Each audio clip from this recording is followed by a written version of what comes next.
ઓમ સાંઈરામ, જય માતાજી।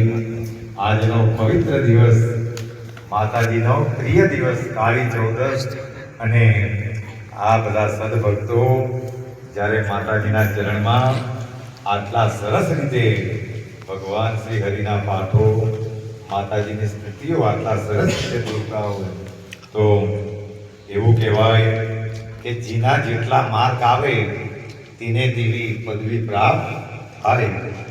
માર્ક ઓછા આવે તો તેને પદવી એવી જ પ્રાપ્ત થાય, પણ જેના માર્ક વધારે આવે તો તેને પદવી પણ સારી પ્રાપ્ત થાય।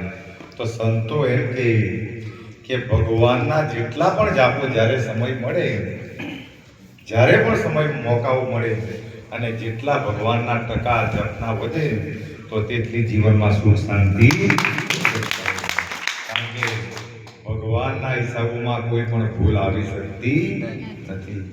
જયા મની જૈસા ભાવો, દયા તૈસા અનુભવ।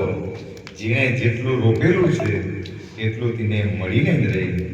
તો બધાએ બહુ સરસ વાવેલું અને બધાને એનું ફળ પણ મળતું છે। જો સાક્ષાત આદિદેવી શક્તિને પ્રદાન કરનારી એ દેવીના ચરણમાં આપણે કેટલી ઉર્જાઓને મેળવી કે ભલે આખો દિવસ કામ કરીને થાકેલા હતા પણ બધાના મોઢા પર પ્રસન્નતા।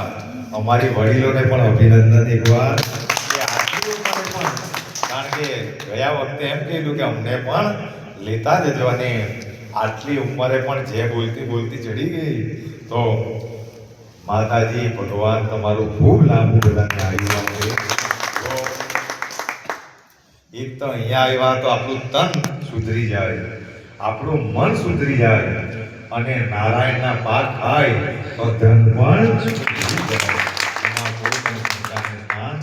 આપણે બધા આનંદમાં રહેતા છે તો કયું કારણ કામ કરે? આ જ કારણ કામ કરે કે આપણે બધા ભક્તિમાં છે। રોજ ને રોજ આ બધું વ્યસન બધાને થઈ ગયું। આજે અહીંયા હવે આવતીકાલે શનિ મહારાજના દરબારમાં, એટલે આપણા યોગો જે ખરા એ બધા બન્યા જ કરે, અને આજ બધા સદભક્તો એ વિઠ્ઠલના ધામમાં પણ બધા,